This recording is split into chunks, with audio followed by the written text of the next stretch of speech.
kaka'uu diddaniis kakaataniis konfolummaanis nirraa bismillah. Baarakallahu lakumaa wa baaraka alaykumaa wajamaa beeynakumaa fil keer. Misirrootaan jecha harka tokkoon immoo liinkii godhuun sheer guyyaa arraa kana silaahis haquma warra kophaa ofii ciisaa bulu kanaas rabbirraa haa guutu irra caalaan isaanii akkuma maraataa kophaasaa gungumaa. Anin beeku wallee jarri fayyan qabne waa'ee bultii jaaruu kanaafin hiraaru kitaaba hireedhaa kana of dhiiroo ofirraa cufanii silumaa. Duuba yeroon kuttee maalee ganjirana keessaafuu barana garasiif garana nama wallaalchiftee ilaaltaniin gartanii jiruun singilummaa. Keessummoonni keenya kan ala jirtanis mee kottaa ol seenaa warra dhufe malee kan asirraa hafee mana isaa rafe bara dhufaa dabraa irraan baatu sheenaan maaliif yoonaan jettan markaza kanarraa arraan tana hafuun nu hundaafuu safuu laaltaniin gartanii ana qofaa miti hundaatu mirqaanaa eenyutu mirqaanne guyyaa arraa kana dhiira ajaa'ibaa tana fuusifannaa kanaafuu laal nuti fuula bareedaa fi waan dhudhugan feena isin ilmaan isaa ijoollee warra manaa waan oowwituu laala nutti ol kekkenna.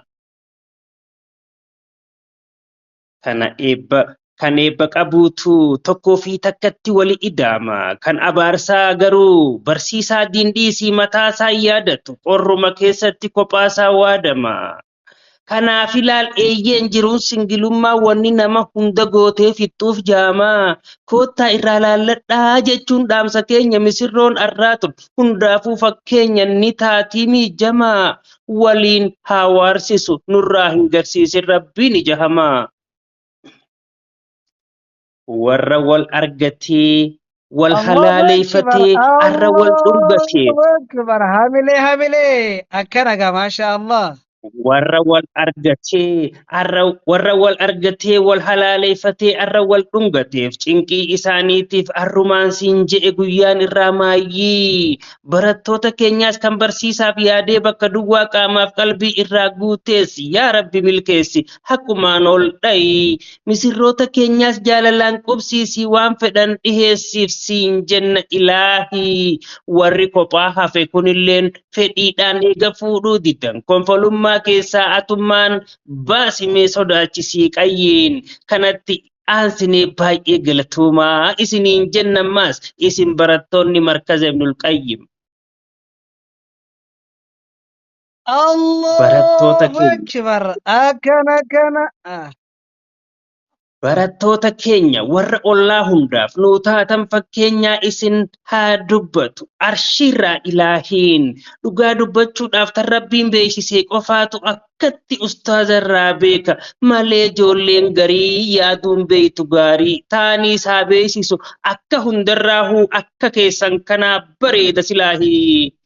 Gariin faallaa kanaa abbaa markazaatiin kophuma kee taa'ii numa qaraasisii waan jedhan fakkaatti kottoonfadhuutuma qoma qaamaa fi qalbiinis dheebodhuu beelahii. Maashaa Allah kunoo yaa jaalalloo kiyya ilmaan sammuu qabu ankee kanaan argeen siin je'e wallaahi hoggaa leeylii keessa leeylaa teefi qabdee takka deeqifatte waan jettee eebbiftu numa beeyta'atu arusticha keenya ustaas Sayfullaahi. Wajjin haa bulchu gaa namni dhalaa fuudhee mana isaatti galchee hammatee gangalchu dhugumaanuu dhiiraa. Amma aalii teenya haba qaaliin arra walit dhufee wal dhudhungatu kun isiniin sossoosu waa xiqqollee miira. Heewaa fayyaan qabdan hin sheenoo tantaanaan hoggaa achi laaltan ustaas Sayfullaahiif giifti duree isaa Leeylaa Abdulqaadir maal waa jennaa miti faanuma teenyaahuu isaan kanaaf rabbiin haa godhumee kadiir. الله Mabruuk أكبر alfa آمين جيبو mabruuk. الله أكبر الله الله أكبر أكبر هاملي Mabruuk, alfa mabruuk. Eega misirroota keenyaan jennee booda warri isaan kana dubarraa jaalachaa turtan hundummaanuu quxisuus haa ta'u jarri hangafootaa kan jaalatee dhabeniin beekaa silaahis bakka jiruun beeku onneetu hadooda. Haa ta'u maleega nyaara guuruu dhiisaa of keessaa bahaati misirroo eebbisaatuun kennaa rabbiiti duuba hojii isaatiif namni waliin dhooda. Lakkii hin taane dhiisaa namuu hireefiitiin wajji galee ciisa waliin komatinaa jechuu barbaadeeti hireen rabbii qooda.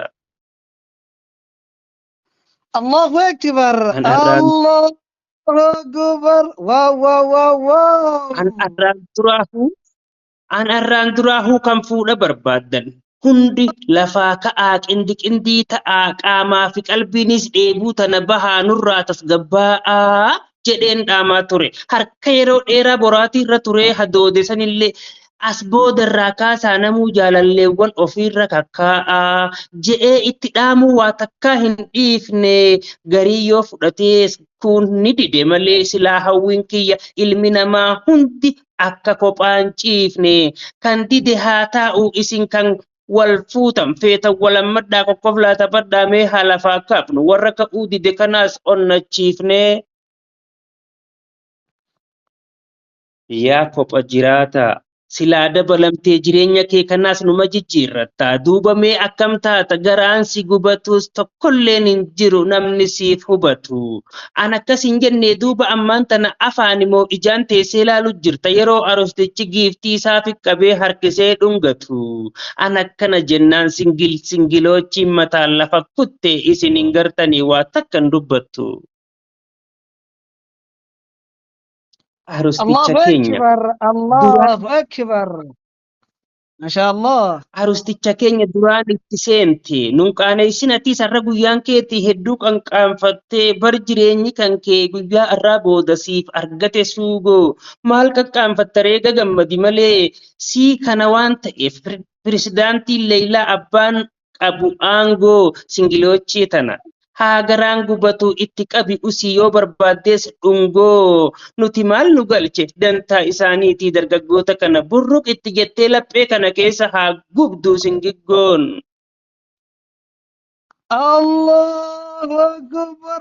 Akkana yaa warra singilota. Kaayyummaan